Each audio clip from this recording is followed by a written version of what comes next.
Məmurun səs yazısını Kürdəmirdən yazırıq. Deyir ki, müxtəlif bəhanələr gətirir ki, filan kəs öldü, bəhmən kəs öldü. Mollalara deyir ki, məmur, gəl qəbirstanlığı təmizləyək. Molla Kürdəmirəni Quran oxusun, yoxsa geçsin qardaş qəbirstanlıq təmizləsin. Molla geçsin məmur işləsin də icra hakimiyyətində. Belə şey olur. Bununla bağlı neçə dəfə müraciət eləmişik ki, tutulan tutuldu, qalan qaldı. Natiq Kərimov Kürdəmirdə tutuldu, saxlanıldı rüşvətxorluqla, korrupsiyayla. Sağ olsun cənab prezident Mehriban xanım. Natiq Kərimovun yerinə, Natiq Kərimovun kabinetində oturan saxta sənədlə oturan məmur var. Kürdəmirlidir, Kürdəmirdəndir. Qarasaqqallı kəndindəndir. Qarasaqqallı kəndi Kürdəmir rayonunda yaşayır.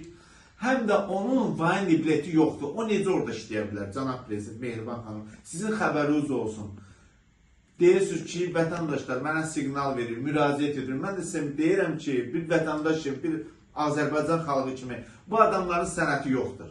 İcra başçısının yanına düşüblər, axşamızda Kürdəmirdə şəkil çəkdirirlər, axşamızda Kürdəmirdə gəzirlər aşağı yuxarı. Bir dənəsinin sənəti düzgündür. Mən yalan danışmıram, Mehriban xanım, cənab prezident, gedin yoxlayın. Mən yalan danışıramsa, mən cinayət məsuliyyət daşıyıram.